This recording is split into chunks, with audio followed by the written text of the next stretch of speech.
Karibu tena ndugu rafiki ambaye upo hewani muda huu, karibu sana. Na kukaribisha kwenye somo hili, muda huu wa kujifunza pamoja. Karibu sana. Nikukaribisha pia uweze kulike, kutap kuwakaribisha wengine pia. Karibu wakaribisha wengine, karibisha rafiki zetu, karibisha watu mbalimbali kwa ajili ya kuungana na sisi kwenye hiki kipindi. Karibu sana sana sana sana. Usikipita hiki kipindi, ni kipindi cha thamani sana. Ni kipindi chenye faida, ni kipindi chenye thamani sana. Ni kuombe tu endelea kuwakaribisha wengine. Endelea kutap, endelea kushare. Share na watu wengi kadiri unavyoweza. Share na watu wengi kadiri unavyoweza, ili tuweze kujifunza. Share na watu wengi kadiri unavyoweza, tuweze kujifunza pamoja nao. Karibu sana kwenye kipindi hiki cha leo. Ni kipindi kizuri. Ninayo furaha kubwa sana leo. Ninajua rafiki zetu wengi mlioko Amerika mtaungana na sisi, lakini pia walioko Uingereza kina Lil. Karibu sana, mualike na wengine pia huko. Tusaidieni kualika na wengine huko. Changamoto ya lugha sio kubwa sana kwa dunia ya sasa. Nafahamu kabisa kwamba kuna watu ambao wanaweza kutumia vyombo mbalimbali na kutafsiri na kisha wakapata kile ambacho tunakipata sisi ambao tupo kwenye lugha hii ya Kiswahili. Basi nikukaribisha, endelea kutap, endelea kushare wakati tukienda kuanza somo letu la leo.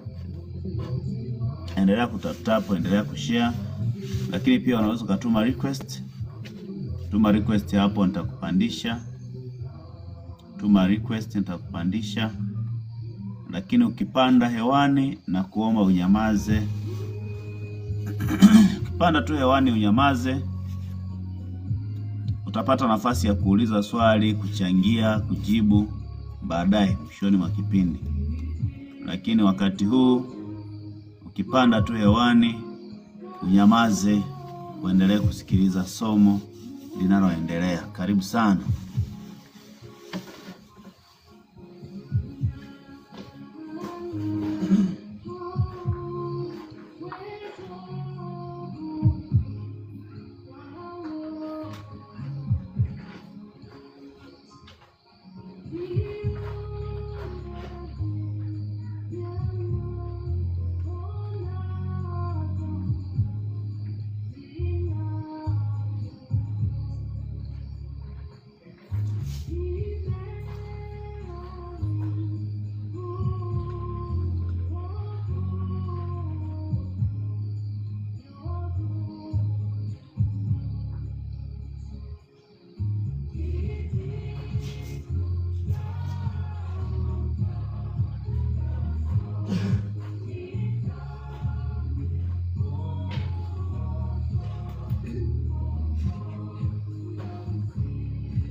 Haya, karibu sana kwenye kipindi. Karibu sana wewe ambaye unajoin pamoja nasi. Karibu, endelea ku like, endelea ku share, na kukaribisha. Endelea ku-like, endelea ku-share. Endelea ku-like, endelea ku-share. Lakini ukipata nafasi ya kupanda hewani, tafadhali ukubali kunyamaza kimya. Utapata tu nafasi ya kuchangia, lakini kwa sasa utanyamaza kimya. Karibu sana. Endelea kushare, endelea kulike, endelea kuwapa nafasi wengine ya kupata faida hii ya kujifunza pamoja na sisi. Endelea kutap, endelea kushare. You are welcome. Karibu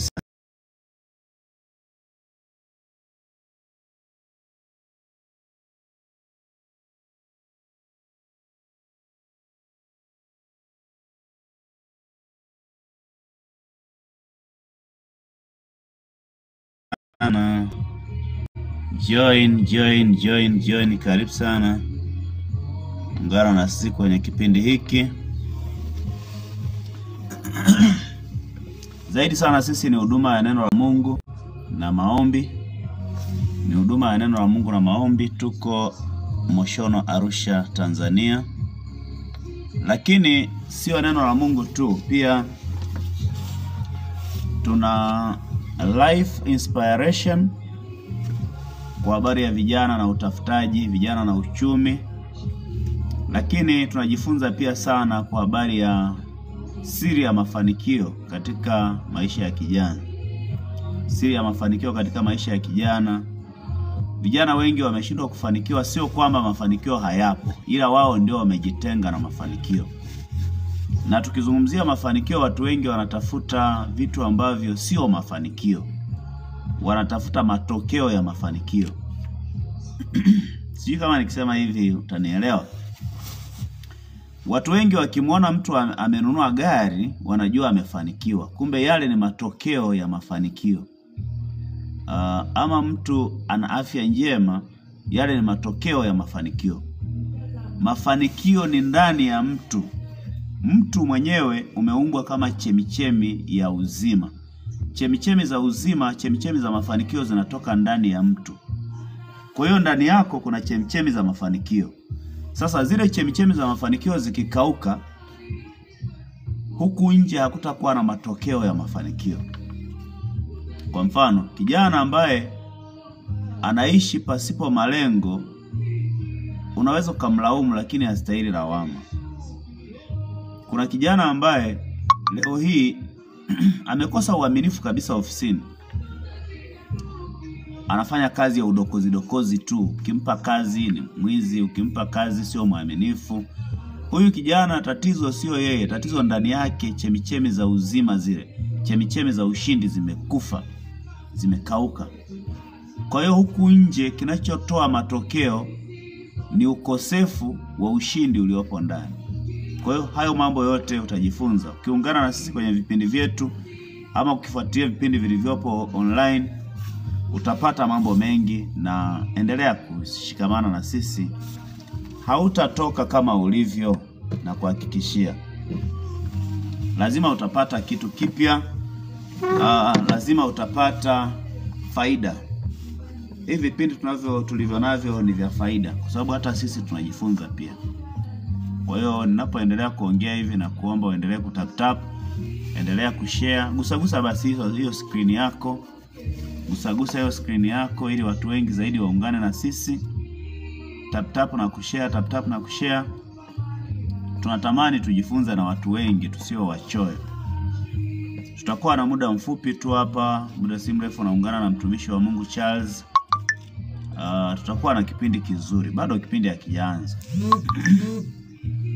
Lakini pia tunapoongelea mambo ya mafanikio ya uchumi au mafanikio ya kiuchumi, nayo bado sisi tunajikita ndani ya mtu.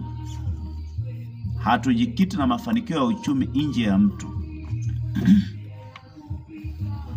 Inawezekana sisi hatujapewa kuongelea mafanikio nje ya mtu, kwa hiyo usitushangae. Lakini sisi tumepewa kuongelea mtu kwa maana ya mwili, nafsi na roho. Hiyo ndio kazi ambayo Mungu ametupa, kuponya mwili, nafsi na roho. Huyu mtu akipona hivyo vitu vitatu, huyu mtu anakuwa amepona vitu vyote vinavyomzunguka. Kwa hiyo hicho ndicho kipengele tulichopewa, na tunaendelea kukazana sana kadiri tunavyoweza kuendelea kuelimisha vijana, kina mama na wazee pia. Haya masomo hayana umri kabisa, hayabagui. Kwa hiyo ungana na sisi, endelea kutap, endelea kushare ili iwe faida kwa watu wengine pia. Lakini pia tunahubiri habari ya wokovu na kuacha dhambi, kuokoka na kumpokea Yesu kuwa Bwana na Mwokozi wa maisha yako. Msingi wetu wa mafundisho yote ni neno la Mungu. Msingi wa mafundisho tulionayo ni neno la Mungu. Hatuna kingine zaidi, ni neno la Mungu, na ni kwa neema. Kwa sababu hatuna cha kujivunia sisi kwamba tunajua sana ama tuna elimu sana, hapana. Ni neema, ni kwa neema ya Kristo tunapata nafasi ya kuhudumia maelfu haya ambayo tunahudumia. Watu wengi sana wanafuatilia. Ukiangalia akaunti ya TikTok hapo ina watu zaidi ya 5,000. Ukiangalia akaunti ya Facebook ina watu karibia 4,900. Ukiangalia YouTube yetu ina watu wengi sana wanaofuatilia. Kuna posti zetu zimefuatiliwa na watu 700, 800. Kwa hiyo ni watu wengi sana wa ndani ya Tanzania na nje ya Tanzania. Yote hayo tunajua ni kwa neema ya Mungu tu. Vipindi vimepita vingi, lakini kuna kipindi kilichopita mara ya mwisho tulijifunza kwa habari ya kutafuta amani. Tafuteni kwa bidii kuwa na amani na watu wote, na huo utakatifu ambao hapana atakayemuona Mungu asipokuwa nao. Ndio neno ambalo lilikuwa linatuongoza. Lakini tulijifunza sana kwamba kwa nini basi amani inatoweka? Kwa nini watu wanapoteza amani? Na amani yenyewe ni nini? Tukajifunza vitu vingi. Leo tutakuwa na muendelezo wa somo hilo kwa namna tofauti kidogo. Hebu endelea kutap na kushare. Karibisha wengine pia wajiunge pamoja nasi. Tap na kushare, karibisha wengine wajiunge pamoja nasi. Karibu sana. Hii nafasi ni ya thamani. Ukimkaribisha mtu hujapoteza bando lako. Just invite them. Wakaribisha watu waungane na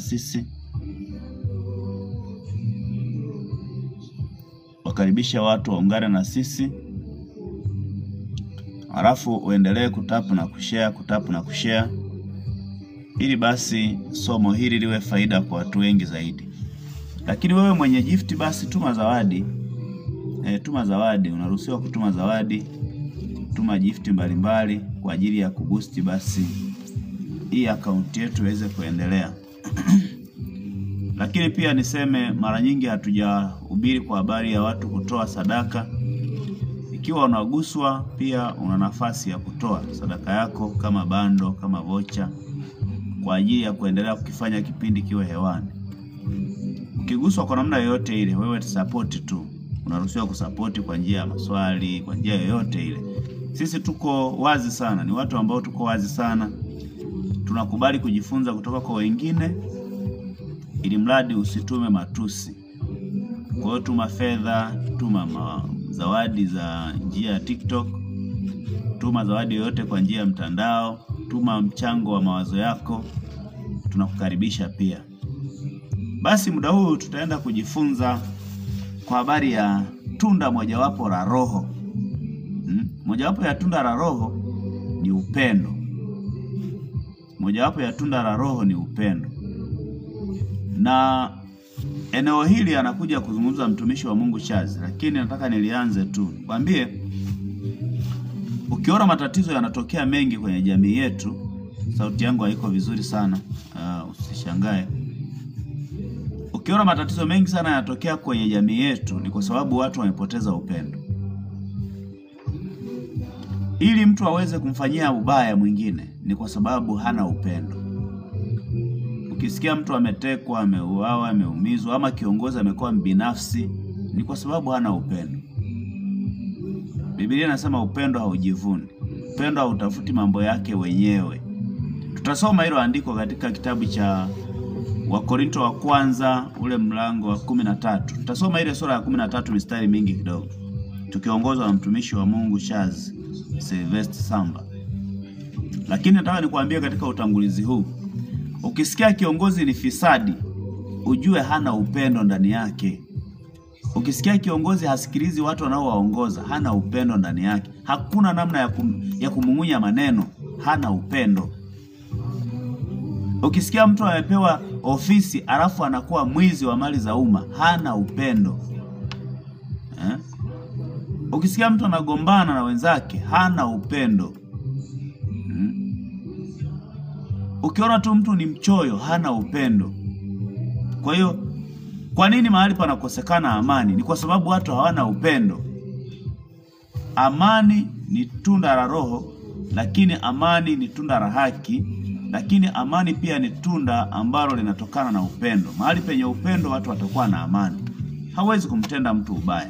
Kwa hiyo, hebu simama na sisi basi leo, share na watu wengine, jifunze kwamba upendo ukiwepo, dhambi haitakuwepo. Dhambi ya kuua haitakuwepo, dhambi ya kuiba haitakuwepo, dhambi ya kuchukua mke wa mtu haitakuwepo. Dhambi zote unazoziona za ajabu ajabu na matendo mengi ya ajabu hayatakuwepo ukiwa na upendo.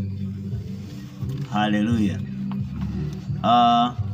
Tunamtukuza Mungu sana. Hatuna ubaguzi wa dhehebu wala dini. Hata kama unasikia tunataja jina la Yesu Kristo, ni kwa sababu ni Bwana na Mwokozi wa maisha yetu, na tunatamani pia awe Bwana na Mwokozi wa maisha yako. Lakini hatukubagui hata kama hujaokoka. Hatukubagui kabisa. Karibu sana, ungana na sisi ili tuieneze injili hii yenye mafundisho yaletayo haki, amani na uzima katika Kristo Yesu. Naitwa Mchungaji David Diamond Landa. Ninaungana na mtumishi wa Mungu Pastor Charles Sylvester Samba, ambaye muda si mrefu kama unavyoona hapa kiti kinamsubiri ili aweze kutupeleka katika neno hilo la Wakorinto wa kwanza 13. Alafu Roho wa Mungu ni mwaminifu sana, atatupa vitu vingi vya kujifunza. Roho Mtakatifu ni mwaminifu, atatupatia vitu vingi vya kujifunza, na tutajifunza na wewe utaona faida. Karibu sana mtumishi wa Mungu. Asante sana Bwana asifiwe.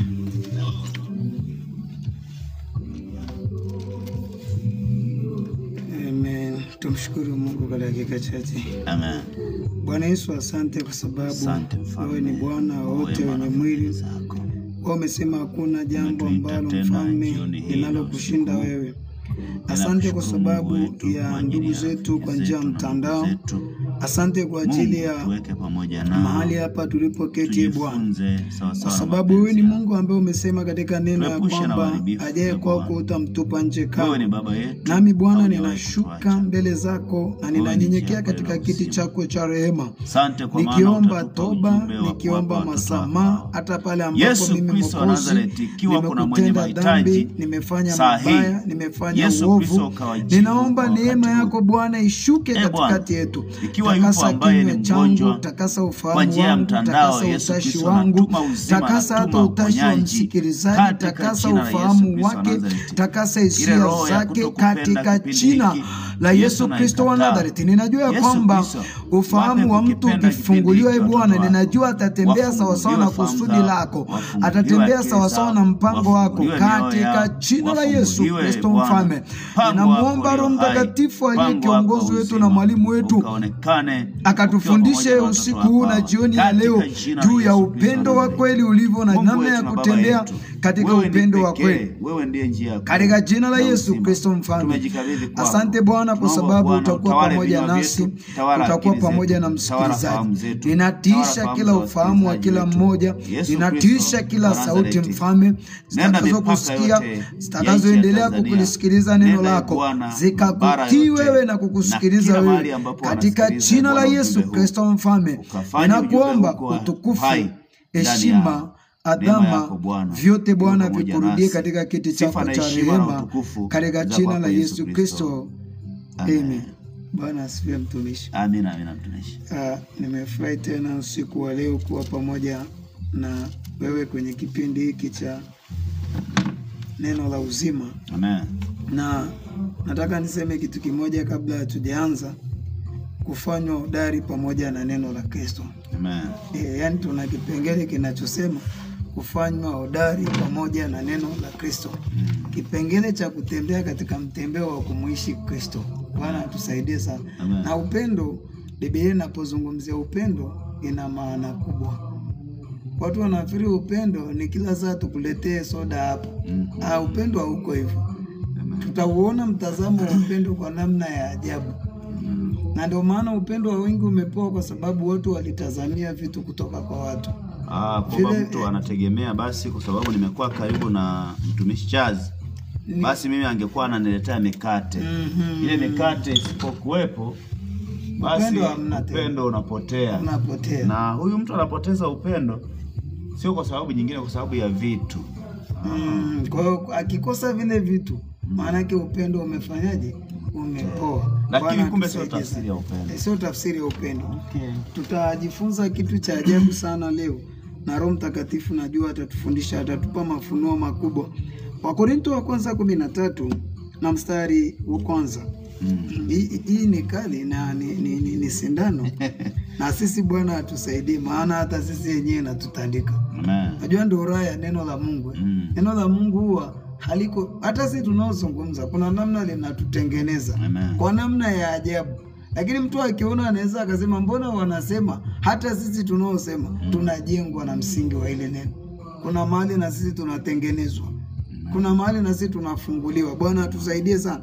Anasema, nijaposema kwa lugha za wanadamu na malaika, kama sina upendo, nimekuwa shaba iliyao na upatu uvumao. Yani shaba iliyao na upatu uvumao, yani sasa na kelele ambazo zisizoeleweka, hazina maana. Kama Waswahili wanasema debe tupu haliachi kutika. Yani kumbe Bwana, kama ukisema kwa lugha za malaika hivi, piga ameweka ranki ya juu sana. Yani kwa lugha za malaika manake ni kiwango cha juu sana. Lakini pamoja na hiyo kama una upendo, ngoja tutasikiliza hili neno lizito. Roho Mtakatifu tusaidie. Tena nijapokuwa na unabii na kuzijua siri zote na maarifa yote, nijapokuwa na imani timilifu kiasi cha kuweza kuhamisha milima, kama sina upendo, yani milima tulisema siku ile, sio mlima Kilimanjaro, sio mlima wa magonjwa. Mlima ni ile imani ulio ndani yako, uihamishe hiyo imani iwafikie mataifa mengi. Lakini kama hiyo imani ulionao ya kuhamisha hiyo milima, ukahamisha huo mlima kwenda kwenye mkoa mwingine, ukahamisha huo mlima wa imani ikamvaa mtu mwingine kwenda Kagera, kwenda Mtwara, Iringa, kama ndani yako wewe unahamisha huo mlima na mwingine akapokea ile nguvu ya imani akaanza kuamini, kumbe inawezekana. Kama ndani yako hakuna upendo, hiyo imani inaonekana ni zero. Ni ngumu.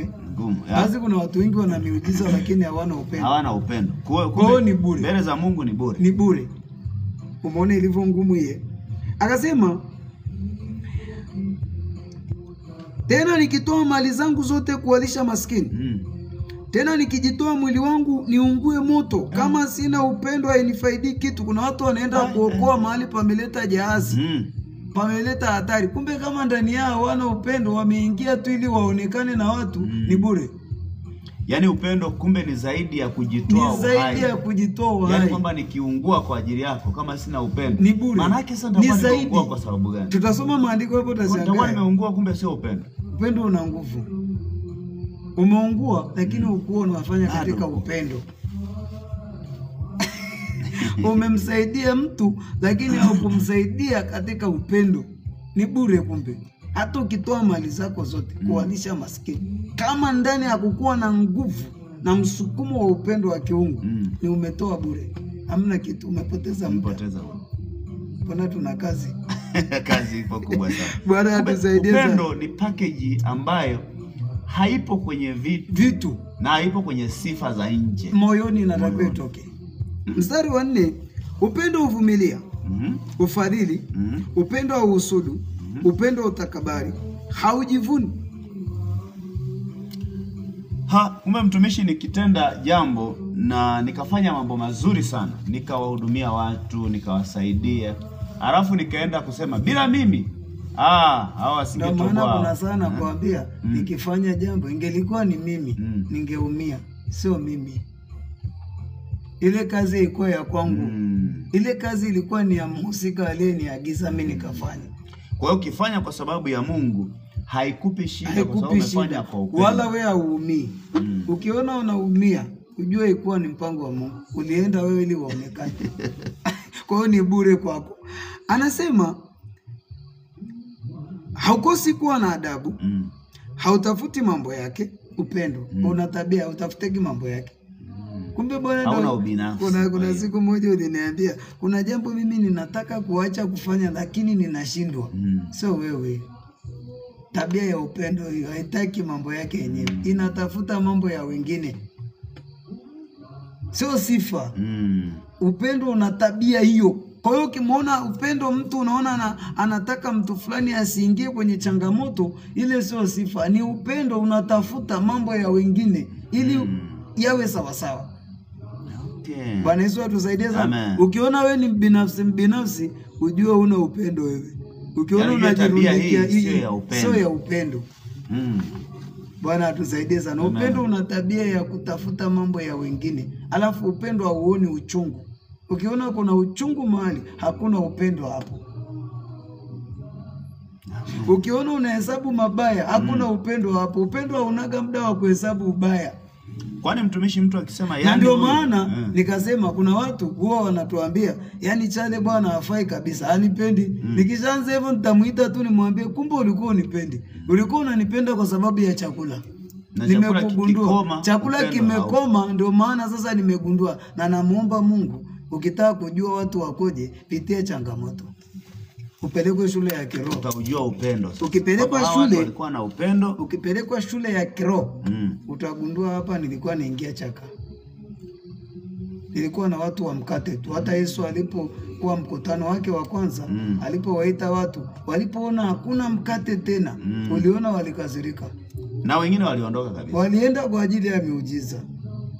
Yesu akagundua hawajalifuata neno la Mungu, walifuata mikate hawa.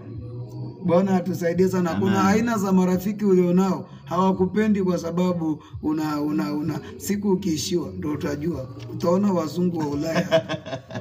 Utaona wazungu. Na ndio maana watu wengi wamesema wanakunywa sumu. Ndio maana watu wengi wamekata tamaa. Bwana atusaidie sana. Hapa hakuna kupoa, hapa hakuna kutulia, hapa hakuna kunyamaza, hakuna kulia. Utasikia tunalia. Kwa nini? Kwa sababu ndani yetu kumesukwa kwa ajili ya kesho iliyo njema. Hatuoni leo. Watu wa kimbingu hawaoni leo. Na ukimwona mtu anatazama leo, hana hatima. Huyo hana hatima, ni kipofu. Anahitaji sasa afunguliwe macho huyo. Bwana atusaidie sana. Yaani hapa kuna kitu kizito. Haufurahi udhalimu, bali ufurahi pamoja na kweli. Yesu wangu, upendo haufurahi mtu kuanguka. Upendo uje kufanya sema yes atakoma. Ukiona hivyo tu lazima alikuwa anajifanya. Ukiona hivyo hakuna upendo. Kwa hiyo hakuna namna ya kumpema mtu. Chukua kioo. Chukua hiki kioo. Ukitaka kupima kitu, chukua kioo. Neno la Mungu pima. Yesu alisema kitu cha ajabu sana na nimekitafakari sana. Yesu alituita akasema, Chale, njoo kwangu Chale. Njoo. Shetani ananiambia njoo huku, nitakupa kila kitu. Shetani ananiambia njoo mapisi haya huku, ananiachia ukimwi. Alafu ananiacha kwenye ukimwi, nimeshapata ukimwi, hayupo tena shetani. Ananitelekeza. Shetani ndio tabia yake. Lakini Yesu anasema njooni mnaolemewa na magonjwa sugu, maukimwi, mapresha, njooni tu. Mimi nitawapumzisha. Mimi nina uhakika sitakuacha yatima, naja upesi. Hivyo umemwelewa mzee? Mzee anakuita hata kama ulimwacha. Anasema ninakupenda upeo. Hata kama ulimwacha, Yesu bado anakupenda. Ni nani anayeweza, ni nani mwenye upendo mwingi kama wa mtu kutoa uhai wake kwa ajili ya rafiki zake? Yesu alitupenda kiwango cha ajabu. Nikiwa ninatasmini leo, nilikuwa natembea. Nikasema hivi, kama sio Yesu ulikuwa na mimi, nikawa natembea, wanadamu si wangeniacha katika hatari? Mwanadamu anakuambia mimi ni rafiki yako, na ndio maana Yesu anataka mtu akae ndani yake. Ukikaa ndani ya Yesu, unajua kuna siri gani hapo? Anaposema kaa, maana yake chale, mimi nimetukanwa, najua matusi, nitakufundisha. Mimi nikikaa nitakufundisha namna ya kutembea hapo kwenye haya matusi. Mimi nikikaa nitakufundisha, mimi najua sikitiko. Sio nikubalie mimi nikae afu nikuonyeshe. Ukisikitishwa, mimi ninayejua sikitiko, najua namna ya kukufundisha kuvuka hapo kwenye hilo sikitiko. Kudharaulika, mimi ninaijua aibu. Niliachwa uchi mimi. Kwa hiyo ukivuliwa nguo, kaa wewe, nikaribishe mimi nikae nikuonyeshe namna nitakapokuvika vazi jipya ambalo litakuondolea ile aibu. Amen. Yesu ni mzuri wewe. Yesu ni mzuri sana. Mimi ndio maana sitaki hata kuwekeza tena sehemu nyingine. Yaani shetani hata angenidanganyaje, sitaki kuwekeza kwake. Kwa sababu ndani ya Yesu tunajifunza kitu kingine kizuri. Kwamba upendo wa Yesu haukuwa na kitu kingine kwetu cha kuchukua zaidi ya nafsi zetu. Kwa hiyo Yesu alitaka aziponye nafsi zetu, atuponye sisi. Kwa hiyo tunaposema upendo wa Yesu ni upendo wa kweli, asante sana wewe unaendelea kutap. Tunaposema upendo wa Yesu ni upendo wa kweli, ni kwa sababu Yesu hakuja kwetu ili tumpe malipo. Hakuja kwetu ili achote vitu. Angekuwa ni mwingine hapo, tungeanza kusema tutamlipa nini Yesu. Alitoa uhai wake. Unajua kuna kitu gani nilikuwa nasikia ndani mimi nachemka. Yesu alituita, njooni kwangu ninyi nyote msumbukao na wenye kulemewa na mizigo, na mizigo hii ni shetani ametuwekea. Yesu anasema njooni, ninao uhakika 100% na kiapo changu ni kweli. Njooni, mimi sintawahuzunisha kama shetani anavyowahuzunisha. Njooni kwangu, mimi sintawawekea chuki, nitawawekea upendo, na upendo huu unadumu vizazi hata vizazi. Unajua shetani ametuingizia chuki ili tuaratibu mambo yake. Amewekeza kwenye kiwanda. Sasa leo anza kumhamisha adui, wekeza nguvu ya kiungu ndani. Ili Yesu akikaa, napenda sana wale walienda kufungua ile punda. Walikuwa na akili sana. Alipowatuma kwamba nendeni mkachukue punda. Sasa hivi hapa mwana punda na mtamkuta amefungwa. Na mkiulizwa mwambie Bwana ana haja naye. Unajua hata sisi tumetumwa kwenda kufungua punda. Kuna mtu anatakiwa kufungua. Hatutapanda sisi. Hatutapanda sisi. Na wale hawakumpanda yule punda. Wale hawakumpanda. Walimpandisha Yesu. Amen. Na ndio maana Yesu anasema kaeni ndani yangu nami ndani yenu. Akae ndani yangu nami ndani yake. Huyo sasa anajasema chale akikaa ndani yenu. Mimi mkikaa ndani yangu, mkiniweka mimi, mtapoteza muda, mtakufa na pressure. Bwana atusaidie sana. Amen. Lakini ukiliweka neno la uzima, na kuambia utakuwa jasiri. Unajua ukimweka Yesu ndani, Yesu anakuambia pita hapo, penya hapo, pita katikati yao. Hapo wamekuhuzunisha, toka hapo, kaa hapo. Wakikufanyia hivi, msimlipe mtu ovu kwa ovu. Yeye ndio yuko ndani sasa anakuambia, chali usimlipe ubaya, mlipe jema. Mlipe jema tu. Yeye amekutendea ubaya, wewe usimrudishie. Mlipe jema. Huyu ndio mwenye upendo wa kweli. Amen. Bwana Yesu atusaidie sana. Amen. Bwana atusaidie sana. Kwa hiyo anasema aufurahi udhalimu, bali ufurahi pamoja na kweli. Ukiona mtu anashangilia, yani chale, namsikia sasa hivi anasumbuka, ujue ni ushetani. Hakuna Yesu hapa. Kabisa. Ni ushetani. Sababu ndani yake imejaa fitina. Imejaa fitina. Kuna lugha moja wanasema husda. Imejaa ndani yake. Imejaa ndani ya mtu. Yani mtu manake nafasi ya upendo haipo ndani. Haipo kabisa. Unafurahia mimi kupitia shida, wewe ni mshirikina. Sababu kazi ya mshirikina ndio hiyo. Kazi ya mchawi ndio hiyo. Anapenda mimi nilie. Kwa hiyo ukiona wewe unataka nilie mwana wa Mungu, maana yake harakisha haraka. Ukiona unamfurahia tu mtu yote anapitia ubaya, harakisha haraka kupingana na hiyo roho. Hiyo ni roho ya uchawi. Ni uchawi unataka kuwekeza ndani yako. Bomoa haraka hiyo ngome. Yesu akasema ya kwamba vunjeni mahali pao, yabomoeni kateni maashara yao. Kata haraka, usije ukaota hapo kwenye hiyo familia. Litazaa mambo mabaya. Bwana atusaidie. Mara nyingi nasikia migogoro ya kifamilia, wengine wanagombania mashamba, wengine wanagombania mali za urithi. Hivi chanzo hasa ni nini? Kumbe tukiangalia sifa za upendo, unaweza kusema wale watu tatizo sio shamba. Tatizo ndani yao hamna upendo. Yesu hayupo. yamekaa mashamba. Yesu hayupo. Wamekaa watu. Haleluya. Umesikia? Wewe unayetusikiliza. Kumbe ukiona una mgogoro na mtu, Yesu hayupo ndani. Yesu hayupo ndani. Yesu akikaa ndani, ile nafasi ya mgogoro haipo. Yesu ndio kiunganishi.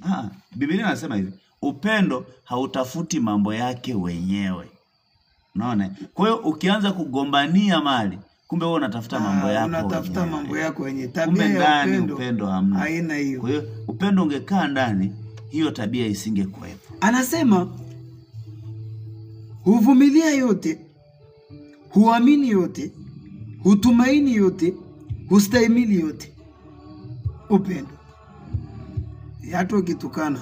Kwa upendo unaweza kustahimili hata kama ni matusi. Ukisikia mtu anarudisha matusi, ujue kabisa kwamba huyu mtu ndani yake upendo hamna. Kwa nini? Kwa sababu sio karama ya upendo. Pointi ya 8 hii ndio ntamu hii. Upendo haupungui neno wakati wowote. Uwe wa njaa, upendo uko pale pale. Uwe wa dhiki, upendo uko pale pale. Ukitaka kujua mtu anakupenda, nimesema hivi, wakati wa hatari. Wakati ambao unapita kwenye wakati mgumu. Mimi nimefundishwa hili eneo sana. Nimeingia chuo kikuu juzi, yani bado sijamaliza masomo. Ndio namalizia shahada sui ya nini ya uzamili nasema. Ndio naimalizia shahada. Maana yake sasa ili niweze kupewa nini? Cheti. Bado naendelea. Kwa hiyo unajua sasa tabia za watu hautazijua nje ya kipimo cha upendo. Ya kipimo cha upendo. Na kipimo cha upendo hakibagui msimu wala majira. Wewe ukiwa kwenye mapito magumu, pima upendo. Angalia ni nani ambaye anasimama na wewe katika kipindi. Upendo haupungui neno wakati wowote, bali ukiwepo unabii utabatilika. Zikiwepo lugha zitakoma. Yakiwepo maarifa yatabatilika. Unabii unabadilika. Yaani naweza ukasema leo ninaona mvua ikinyesha mwaka huu. Mwezi wa 5. Ikafika mwezi wa 5 unabii ukabaraka. Ninaona jua likiwaka. Upendo hautabadilika. Upendo uko pale. Ukija na lugha ya Kijerumani itabadilika. Utasikia unaongea Kiswahili. Utasikia unaongea Kisandawe. Lugha zitabadilika. Ukienda kwa Wasandawe utaanza kuongea Kisandawe. Lugha zinabadilika. Lakini ukienda kwa Wachaga utaanza kubadilisha Uchaga. Lakini ukienda kwa Wachaga upendo uko pale pale. Haleluya. Haleluya. Maana yake upendo haupungui wakati wowote. Ukienda kwa Wasandawe, ukienda China, unaweza lugha ya Kiswahili ikabadilika ukaongea Kichina, lakini upendo uko pale pale. Utamthamini Mchina kama unavyojithamini wewe. Amen. Bwana Yesu atusaidie sana. Ndio tafsiri ya kutokubadilika. Ukiona umeenda Ugiriki au Uingereza au Australia ukabadilika kimtazamo ndani upendo ukapoa, kwa sababu wale ni Wagiriki ukawachukia, umemchukia aliyewaleta Wagiriki. Kumbe upendo hautaki kubadilika mahali popote na wakati wowote. Lugha itabadilika. Ndani ya upendo tunambeba Mungu. Lugha itabadilika. Ukienda Uingereza utaongea Kiingereza. Ukienda Ufilipino utaongea Kifilipino. Lakini upendo uko pale pale. Kitu kikubwa sana. Bwana Yesu atusaidie sana. Kwa hiyo watu wanatakiwa waelewe mtazamo wa kiupendo na mapana yake. Yaani una mapana makubwa. Tumalizie hapa, anasema kwa maana tunafahamu kwa sehemu na tunatoa unabii kwa sehemu, lakini ijapo ile iliyo kamili ile ya kwa sehemu inabatilika. Nijaposema nilipokuwa mtoto mchanga nalisema kama mtoto mchanga, nalifahamu kama mtoto mchanga, nalifikiri kama mtoto mchanga. Tokea hapo nalipokuwa mtu mzima nimeyabatilisha mambo ya kitoto. Lakini upendo uko pale pale. Nimepata kitu kikubwa sana. Upendo uko pale. Najiuliza mara nyingi, nimeona ndani ya mataifa yetu haya kuna migogoro mingi inatokea. Wakati mwingine unasikia wasuluhishi wa kimataifa wanahangaika, wanatafuta suluhu. Kumbe ndani ya hilo suluhisho kitu pekee kinatakiwa kupandwa ni upendo. Ni chembe chembe za upendo. Basi Kwanza kuulizana, wewe una macho? Ndio. Una masikio? una meno, una pua, una mikono, na mimi ninayo. Unasikia kitu na mimi ninayo. Kwa basi sisi wote ni kitu kimoja. Hakuna utofauti. Cha msingi. Na habari ya ubaguzi wa dini hapa kumbe haipo kabisa. Watu wanagombana kwa sababu unajua Yesu hapa ndani ya upendo. Hamna. Unajua Yesu alizungumzaje kwa habari ya dini? Bora hata umeongelea dini, maana leo nilikuwa nasumbuliwa sana. Yesu alisema si wanyimi watu kuwa kusema wao ni wa dini fulani, lakini kuna masharti. Unasema unaye dini na uzuie ulimi wako usinene mabaya. Amen.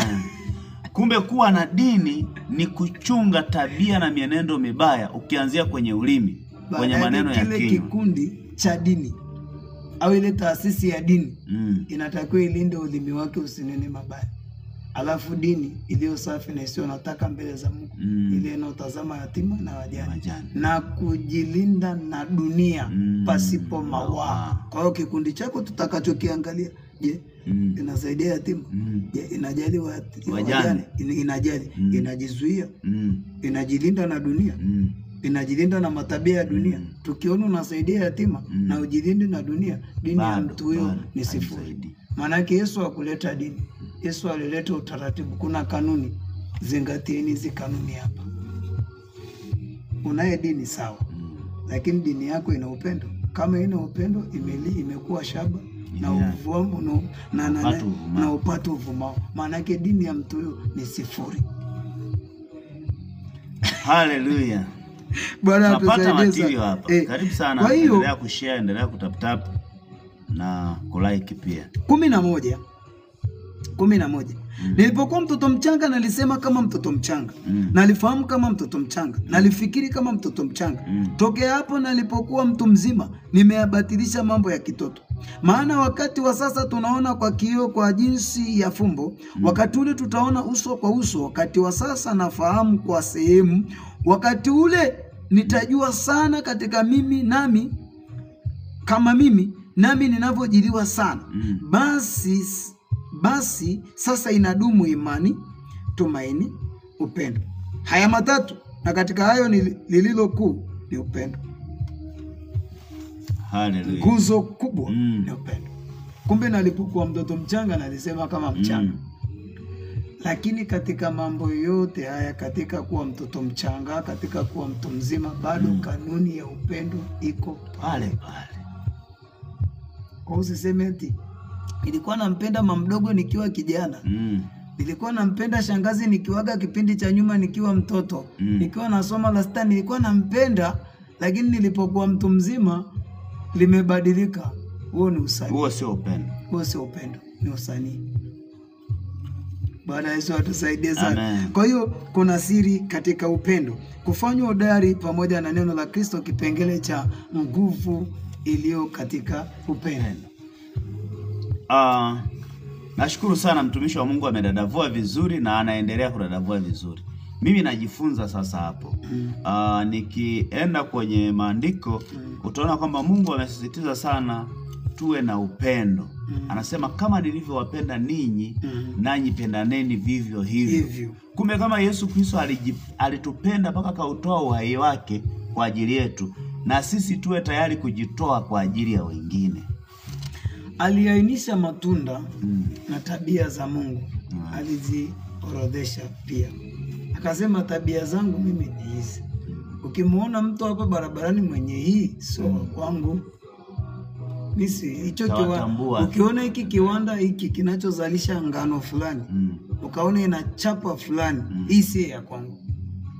Unga hujatoka kwenye hiki kiwanda. Wagalatia sura ya 5 na mstari wa 16. Basi nasema enendeni kwa roho, wala mtazitimiza kamwe tamaa za mwili. Kwa sababu mwili utamani ukishindana na roho, na roho utamani na roho kushindana na roho, na roho kushindana na mwili. Kwa maana hizi zimepingana, wala hamwezi kufanya mnayoyataka. Lakini mkiongozwa na roho, hampo chini ya sheria. Kumbe tukiongozwa na Roho Mtakatifu, hatuko chini ya utumwa wa sheria. Bwana atusaidie sana. Amen. Hatulazimishi kumpenda mtu, bali ndani yetu upendo unazaliwa kwa sababu Roho Mtakatifu anatufundisha namna ya kutembea katika upendo na namna ya kumpimia kila mtu kulingana na jinsi alivyo. Bwana atusaidie sana. Amen. Anasema wa 18, lakini mkiongozwa na Roho mpo chini ya sheria. Basi matendo ya mwili ni dhahiri, ndio haya: uasherati, uchafu. Kionichi kiwanda kinazalisha hivyo vitu, sio yeye. Ufisadi, ibada ya sanamu, uchawi, uadui, ugomvi, wivu, hasira, fitina, faraka, uzushi, usuda, ulevi, ulafi na mambo yanayofanana na hayo. Katika hayo nawaambia ya kwamba watu watendao mambo ya jinsi hiyo hawataurithi ufalme wa Mungu. Hii kikuta kiwanda kinazalisha aina yoyote ya ngano hapa, ya bidhaa ya namna hii, bidhaa ya urafi, bidhaa ya ulevi, anajitambulisha bidhaa ya uchawi. Kumbe ni hatari mtu. Hizi product hazizalishwi kwenye kiwanda. Uadui, ugomvi, hasira, fitina, faraka, uzushi, husuda, urafi. Hapa kwenye uzushi kuna watu kiwanda chao wanazalisha ni wazushi tu, wanazusha mambo tu, hawajui undani wa jambo, lakini unakuta mtu ameshalizusha jambo. Hii nimesikia fulani amefumaniwa mahali hizi, amekamatwa. Unajua undani wa jambo? Kuna mtu mmoja alinifuata juzi akaniambia, "Namjua fulani bwana, ni Freemason mkubwa yule." Analoga watu. Nikamwambia ni wapi ulikuwa naye? Naomba unionyeshe huyu mtu alikokuwa analoga. Kama wewe sio mchawi. Akaniambia tunajua watu wanaongea. Nikasema kumbe umesikiliza. Anaweza kumleta hata mtu mmoja akasema njoo useme mbele yake. Umepata uzushi kwa watu. Nikampinga mpaka leo. Sikubaliani na ita. Ulishinda, hapo ulishinda. Sikubaliani nao. Nipe ushahidi. Kwa sababu nataka nikuambie hivi, kuna mwana saikolojia mmoja alisema hivi, dunia haipo kwenye tabu, yani dunia haiteseki kwa sababu ya watenda mabaya. Akasema dunia inateseka kwa sababu ya watu wema wanaowaona mabaya yanatendeka na wamenyamaza. Tarudia. Anasema hivi, yani dunia hii, haya matatizo yote tunayoona yanatokea ni kwa sababu ya watu wema walionyamaza, wanayaangalia tu mabaya yanatenda mabaya huko, alafu hawataki kujibu. Kwa hiyo mtumishi alichokifanya baada ya kupokea habari mbaya kwamba fulani ni Freemason, akasema wapi umeenda naye kuroga? Wapi umeenda naye kufanya Freemason? Swali nililomuuliza, Mungu anafanya? Mungu anatajirisha? Ndio. Basi ni Mungu amemtajirisha. Amen. Hapana, ni Freemason. Sio kazi yetu sisi. Kumbe nikamwambia mwinjilisti, tuna haja ya kutengeneza kanisa kiufahamu na wamwamini Mungu. Wakaniambia tunaendaga kanisani tu, lakini tunajua watu wote sio kwamba wanamtegemea Mungu. Nikamwambia kumbe wanaenda kujionyesha kanisani tu, lakini hawazitaki nguvu za Mungu zinazozaa mambo makubwa. Nikasema Mungu hajawahi kumpa mtu kitu kabla hajamfundisha. Tena mimi nikawaambia hivi, mimi sitaki Mungu anipe milioni 200. Bado sijakomaa mimi kuzimiliki. Ukweli ndio huo. Bado sijafikia standard ya kufika kiwango cha kumiliki milioni 200 bila kutetereka. Nahitaji darasa. Amen. Nahitaji darasa. Sasa hiyo ni hekima, kwa sababu unajali kilicho ndani kuliko kutamani vitu vya nje. Mimi nitatamani kutamani tu starehe. Milioni 200 ningekuja hapa. Ningekuwa nazo ningekuja hapa. Sasa ungekuwa labda da. Nahitaji kwanza nifundishwe. Ni ukweli ndio huo, haupengiki. Ukipata yani kiwango chochote unachokiomba lazima ujue, je, kitaweza kumtukuza Mungu? Nitaendelea kumpenda huyu baba kawaida? Alafu tunajisahau aliyekupa ni nani? Ni Mungu. Mbona umesahau? Umpendi? Mbona ulikuwa unapenda vitu vyake, tukishavipata na watu wengi wanaonyesha unyenyekevu mtumishi wakati wanapotafuta zile baraka. Wanaonyesha unyenyekevu mkubwa, wakishazipata wanachukua toyo. Watu wengi utaona mtu anakuja kanisani kwenye maombi, kila muda yupo kwenye maombi, anaomba Mungu ampe kazi, anaomba Mungu ampe biashara. Siku Mungu akimpa mtaji wa biashara, toyo. Siku Mungu akimpa hiyo kazi, toyo, anapotea. Nanunua toyo. 22 anasema, lakini tunda la Roho ni upendo. Nafasi ya kwanza iliyotangulizwa kabla ya mambo yote, cha kwanza ni upendo. Upendo ndio utazaa vitu vingi. Upendo ndio nguzo pekee ndio kiwanda kinachozalisha magari, ndicho kiwanda kinachozalisha majumba, ndicho kiwanda kinachozalisha makampuni, mataasisi. Upendo. Manake palipo na machafuko, hapo ndipo palipo na uovu wote na hila za kila namna. Mahali penye machafuko hakuna ongezeko. Kabisa. Manake kuna uharibifu. Anasema upendo, la kwanza, hesabu tu uone tabia za Yesu ziko 9 tu, za shetani ndio ziko 15. Furaha, amani, vumilivu. Ukimwona mtu ni mvumilivu sio mjinga, hilo ni tunda. Ni tunda la Roho na ni kwa wakati. Huyo ndio baba sasa. Bwana atusaidie sana. Amen. Anasema utu wema. Utu wema. Fadhili. Fadhili. Anasema uaminifu. Uaminifu. Bwana anasema hapa watu wengi wakipewa kazi za watu wanapoteza uaminifu. Mtu anapewa duka la mtu, siku 2 tu anataka awe na duka lake. Anaiba. Umekosa tunda la Roho. Anasema pia anasema upole. Upole. Kiasi. Upole ni tunda. Ni tunda linalojitegemea. Ni tunda linalojitegemea. Sasa watu wanachanganya wanasema upole kiasi. Hakuna hiyo kitu. Upole unajitegemea na kiasi kinajitegemea. Kiasi kinaweza kupima upole, kiasi kinaweza kupima kila kitu. Kiasi ni Roho Mtakatifu. Amen. Tunda la Roho. Maana yake Roho Mtakatifu ndiye kiasi chetu.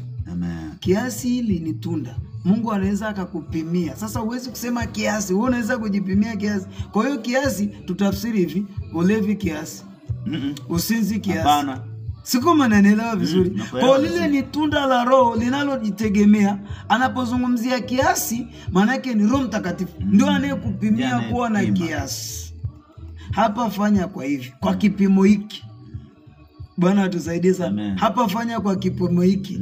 Hapa fanya kwa kipimo hiki. Huyo ndo kiasi. Roho Mtakatifu. Ndio Roho Mtakatifu.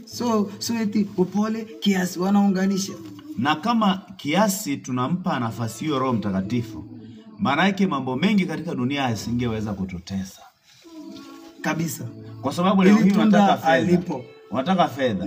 Lakini kiasi akiwepo, atakupa kiasi ambacho unaweza kukimudu. Mimi sasa hautasikia mtu ana fedha mtaani anasema mimi ndo tajiri bwana hapa mtaani. Mimi naweza kufanya. Hayupo kiasi. Hayupo kwenye kiasi. Roho Mtakatifu hayupo. Maana yake Roho Mtakatifu akikupa kiasi, utatembea sawa sawa na kiasi. Maana yake utatembea mbegu umeweka huko juu. Utatembea ukiwa unaheshimu watu. Unajua Roho Mtakatifu amenipa kiasi. Roho Mtakatifu ndo ananipa ile tunda la kumiliki. Kwa hiyo unyenyekevu utakuwa sehemu ya maisha. Maana yake sasa, wewe ninayemuona ana leo, kesho anaweza akapata. Kesho atapata. Bado saa yake haijafika. Hii ni saa yangu. Kwa hiyo mimi nitembee sawa sawa na saa yangu. Nisije nikamtukana ambaye hana kwa sababu mimi nimepata leo. Maana Biblia inasema si wenye mbio washindao katika machezo. Kabisa. Si wenye hekima wapatao mali, bali bahati wapata wote. Umeelewa? Bwana atusaidie. Turukie andiko jingine. Tumemaliza hapo. Lakini anasema upendo, fadhili, uaminifu, akasema upole, kiasi. Anasema juu ya mambo hayo yote. Juu ya mambo kama hayo hakuna sheria. Hakuna sheria. Na hao walio na Kristo, walio wa Kristo, wameusurubisha mwili pamoja na mawazo yake mabaya na tamaa zake. Tukiishi 25. Tukiishi kwa Roho na tuenende kwa Roho. Tusijisifu bure tukichokozana na kuhusudiana. Kwa hiyo tukiishi kwa Roho na tuenende kwa Roho. Na tuyapende matunda ya Roho. Bwana hizo wimbo ulio bora. Nataka tusome haraka wimbo, tusome maandiko alafu tutafakari kidogo. Tusome ya maandiko yote alafu tutafakari sasa. Wimbo ulio bora sura ya 8. Wimbo ulio bora sura ya 8 na mstari wake wangapi? Wa sura ya 8 kuanzia mstari wa 6.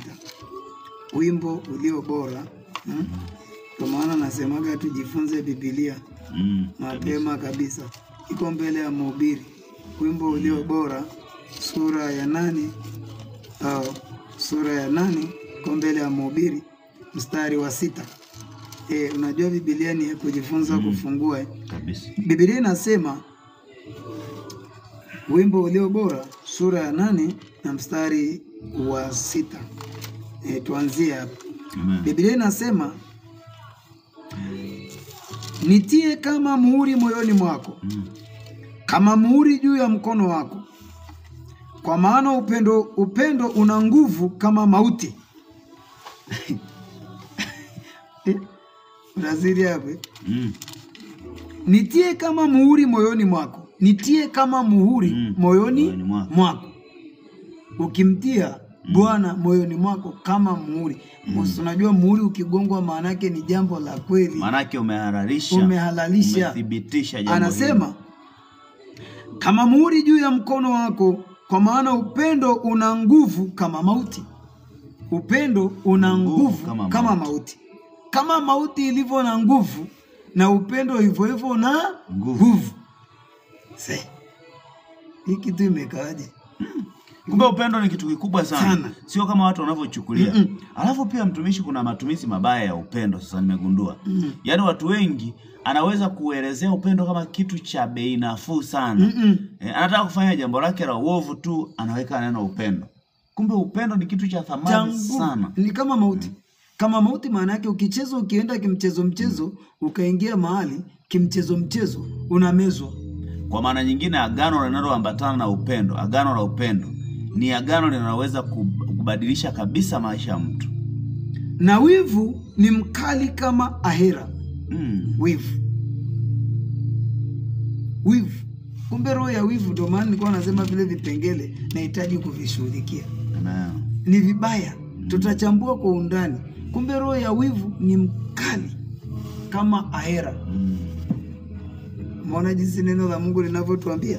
Na kama mhubiri, kama wimbo ulio bora anavyosema hapa, katika hii sura ya 8 mstari wa 6, kwamba kwa maana upendo una nguvu kama mauti. Maana yake kama ambavyo mauti inaweza kuua, na upendo unaweza kuhuisha. Kwa hiyo vinaenda pande mbili. Mauti kazi yake kuua, upendo kazi yake kuleta uhai tena. Sasa hivi kama kuna mtu amekata tamaa, sasa hivi akapata upendo. Yaani sasa hivi kama kuna mtu anataka kunywa sumu, akakutana na mtu anamwambia usinywe sumu, mimi nakupenda. Wewe ni wa thamani. Wewe ni wa maana. Yesu anakupenda. Sumu imekwenda na maji. Sumu haitanywewa. Au kamkuta mtu sasa hivi ameshika kamba anaenda kujinyonga. Ameona ametengwa, amekataliwa na ndugu na jamaa na marafiki. Ukamuonyesha upendo, kaambia hapana rafiki yangu, mimi nakupenda sana. Kwanza hata yani wewe ni wa thamani, ukampenda sana. Nakwambia hiyo kamba hajinyongi. Kuna mtu mmoja alikuwa mimi anavuta bangi. Nikamuonyesha kwamba mimi napenda asivute bangi. Nikamjali yani. Nikampa vile vitu ambavyo ni vya thamani dunia haijawahi kumpa. Tuna maarifa makubwa. Nisikilize. Kama wavuta sigara wanaweza wakanunuliana sigara, hivyo hivyo na sisi. Kuna mtu mmoja alinyoa rasta kwa sababu ya upendo. Bwana atusaidie sana. Nikamuonyesha namna anavyotakiwa kuwa na the way jinsi alivyo. Nikamuonyesha wewe sio wa hivi. Wewe unatakiwa uwe na picha hii. Nilipomuonyesha ile hali ni gharama, upendo una gharama. Una nguvu kama mauti. Na ndio maana mauti huwa imsaki mtu tu. Inamsaka mtu kachukue kamba jinyonge. Inamsaka mtu kanunue sumu ufe. Na upendo ni hivyo hivyo, unakusaka nenda kanunue zawadi fulani mpatie mtu fulani. Bwana atusaidie sana. Ndivyo upendo ulivyo.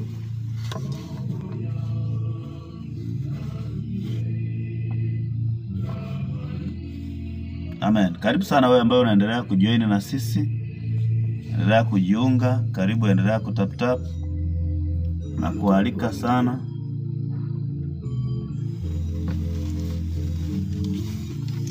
Umenielewa vizuri? Amen. Upendo una nguvu, tudadavue kidogo hapo. Amen. Na mauti ina nguvu. Mauti huwa inavyomvizia mtu, inamwambia kanywe sumu. Huyu mtu anayetaka kwenda kunywa sumu haipo nyumbani. Inaenda kununulia, inamwambia tafuta fedha, kanunue sumu. Anaenda mpaka kwenye nguvu ya mauti. Anaenda dukani kununua sumu. Kuna mwingine anaambia kajitupe barabarani. Anachukua hatua ya kwenda kujitupa barabarani. Na upendo na una nguvu hivyo. Unakupa hatua ya kwenda, nenda kamnunulie gauni, ana gauni. kanunue sukari mpatie, kanunue nguo nzuri mpe. Kuna mtu mmoja mimi nilikuwa ninamuona sasa amependa sana ulevi. Nikasema sasa ili nimpate huyu, siwezi kumwambia tu kwa maneno ya mdomoni. Yesu anakupenda, Yesu anakuponda, nimdhihirishie Yesu anampendaje. Bwana Yesu così.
Pombe akaoa.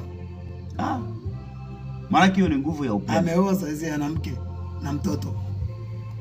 Na ameacha ile tabia ya kulewa. Bwana Yesu atusaidie sana. Kwa hiyo upendo una nguvu na upendo wenye matendo, sio upendo wa mdomoni. Lakini kama ungejaribu kutumia nguvu kumtishia kwamba ukilewa utakufa, ukilewa ungempoteza kabisa. Maana yake asingekuelewa, hauna chochote unachomuonyesha. Nguvu ya upendo haitumii mamlaka, lakini inatumia kumthamini. Kwa hiyo ukimuonyesha kumthamini, yule mtu anarudi kwenye mstari haraka sana. Bwana Yesu atusaidie sana. Kwa lazima tubadilishe mtazamo wetu. Upendo una nguvu kuliko, kama mauti ilivyo na nguvu, ndivyo upendo ulivyo na nguvu. Usije ukaniambia eti mauti ina nguvu. Yaani upendo hauna nguvu. Basi mauti ina nguvu na upendo una nguvu. Ashukuriwe Bwana, ile neno siye kulisoma. Lakini Roho Mtakatifu ameniletea leo. Amen. Ina nguvu. Kwa kumbe mtumishi, mauti sina nguvu na upendo una nguvu. Hebu tuende upendo sisi. Una nguvu ya kuangusha kuta. Kwa sababu kwenye maisha ni lazima uchague upande ambao ni wa faida. Kwenye mauti hakuna anayechagua mauti.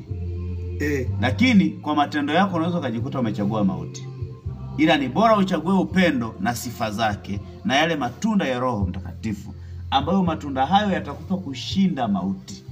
Umeona hapa anasema na wivu ni mkali kama ahera. Wivu ni mkali kama kuzimu. Kama kuzimu. Hatari sana. Bwana atusaidie. Kwa hiyo mwenye wivu agundue hilo. Ni mbaya wivu. Mbaya wivu unaweza kumfanya mtu akamuua mtu. Wivu unaweza kumfanya mtu akamwendea mtu kwa mganga. Wivu unaweza kumchonganisha mtu, kumfanya mtu akachonganisha watu. Wivu. Na upendo na wivu unaweza kusema ile kaka bwana anaheshima sana. Yule dada anaheshima sana. Ile nguvu ya upendo utakavyoeleza watu jinsi yule mtu alivyo ukamsema vizuri, ile hali inamfaa. Na watu wanamkubali. Bwana atusaidie. Mwako wake ni mwako wa moto. Mwako wa wivu ni mwako wa moto. Na mwako wa upendo ni mwako wa moto. Badilisha hapo hivyo. Bwana Yesu atusaidie sana. Mwako wake ni mwako wa moto. Maana yake huo mwako wa wivu ni mwako wa moto. Lakini vile vile upendo sasa. Tunaweza kusema mwako wa upendo ni mwako wa uhai. Wa uhai. Amen. Na amesema hivi, na miali yake ni miali ya yao. Yao ni nini? Mungu. Miali ya upendo. Ni mikali. Miali ya upendo maana yake ni miali mikali kama miali ya Mungu mwenyewe. Haleluya. Yao ni yawe. Bwana atusaidie. Amen. Kwa hiyo ninatangaza kwa jina la Yesu. Amen.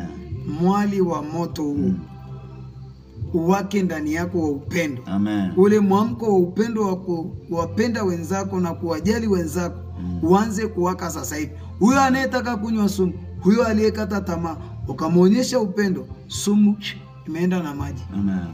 Bwana atusaidie sana. Hanywi tena sumu. Basi baada ya kuchambua andiko hili la upendo, na naamini kabisa sasa andiko hili linakupa kupata mabadiliko mapya. Andiko hili linakupa kuonyesha kwamba mwendelezo wetu kutoka kwenye tafuteni kwa bidii kuwa na amani na watu wote, kumbe ukiwa na upendo, amani na wewe ni marafiki. Amani kati yako wewe na ndugu ni marafiki. Hii saba, maji mengi hayawezi kuzamisha upendo. Changamoto nyingi. Haziwezi. Ukimwona mtu ukiona ameondoa upendo kwa sababu ya changamoto, chala anapitia changamoto, hakuna upendo. Alikuwa na kitu anataka. Bwana atusaidie sana. Amen. Bwana atusaidie sana. Amen. Yaani maji mengi, changamoto nyingi haziwezi kuzamisha upendo. Hata mtu aweje, kama unampenda, hata afanyeje, upendo ubadiliki. Amen. Bwana atusaidie sana. Amen. Wala mito haiwezi kuzamisha.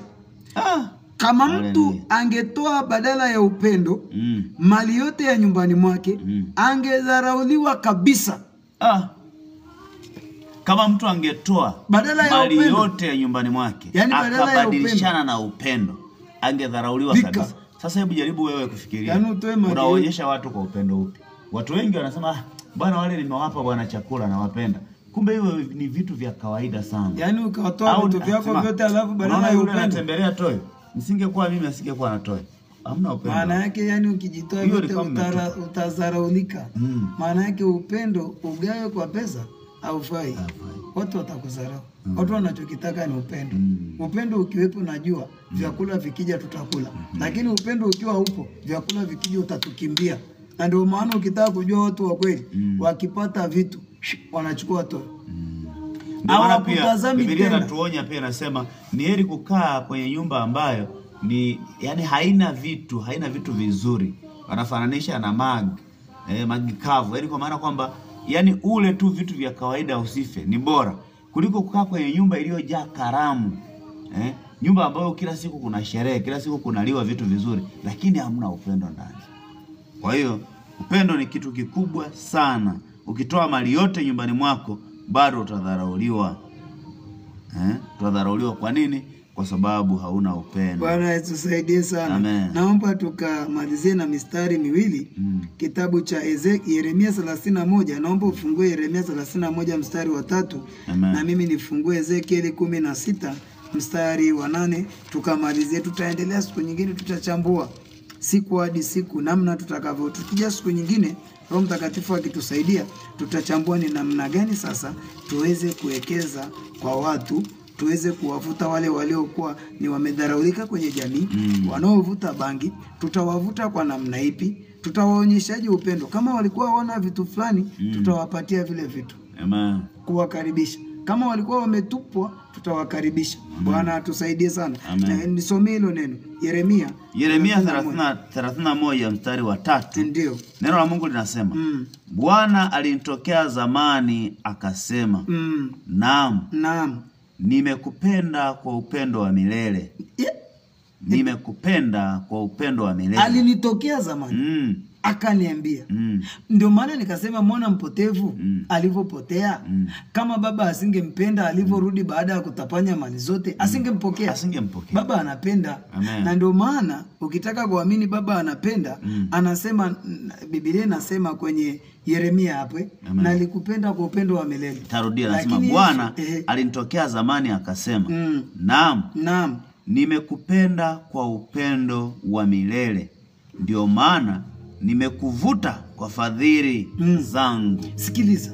Njooni kwangu ninyi nyote msumbukao na wenye kulemewa na mizigo, nami nitawapumzisha. Mungu tangu mwanzo alituita. Tulipohangaika huku na huku tukawa na matabia fulani, akatuita njooni niwasafishe kwa hisopo. Msafishike moyo safi.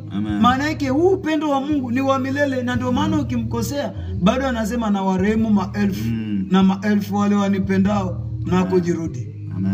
Bwana atusaidie sana. Umesikia hapo? Ni rai sana. Sio utamwacha. Uende wapi? Unataka kwenda wapi? Ndio maana kina Petro akasema, Yesu akasema, "Je, na nyinyi mtaniacha?" Yesu Petro akamwambia, akasema, "Tukuache tuende kwa nani? Maana wewe ndio mwenye maneno ya uzima. Kwako kuna uzima, kwako kuna furaha, kwako kuna amani, kwako kuna upendo. Tukuache wewe tuende kwa nani?" Unajua Yesu akikaa ndani, kuna saa huzuni inakuja. Akiwa amekaa, anakuambia huzuni inakuwa vitakimbia. Furaha na kicheko vitakuja. Yaani anakubembelezaga, usiogope chani. Japopita maji mengi hayazamishi upendo. Tumeona kwenye wimbo ulio bora. Maji mengi hayawezi kuzamisha upendo. Kwa hiyo kinachozamisha upendo ni nini? Hakuna. Ukiona changamoto imezamisha upendo, mtu amechukua toyo. Ukiona fedha imezamisha upendo, ujue. Najua hapo wasikilizaji na watazamaji wanaweza kuwa wanajiuliza, kuchukua toyo ni kufanyaje? Yaani huyu mtu manake alikuwa ni rafiki yako, unamuona mnapendana, mara ghafla amekimbia, amepotea. Akitoa kwa sababu ya kupata fedha. Amepata fedha. Hivi hujui kumuona mtu akipata hela anabadilisha na muonekano? Wengi sana. Anabadilisha mtazamo na marafiki anabadilisha. Badala kumbe ulivopata ulitakuwa ujue kabisa yule rafiki yangu pale natakiwa ni muinue. Na mbona Yesu anasema umuinua mnyonge. Alivyotupenda umuinua mnyonge. Utafuta kilichopotea. Kwani anatafuta Bwana? Biblia ina shida na vile vilivyoshiba, utafuta kilichopotea. Biblia imesema umuinua mnyonge kutoka jehanamu, umpandisha ili kumketisha pamoja na wakuu. Huo ni upendo mkubwa sana. Amen. Hakuna anayeweza kusema namtafuta chale aliyepotea. Anasema nataka aanguke. Bado anasema atakoma. Bado atakoma.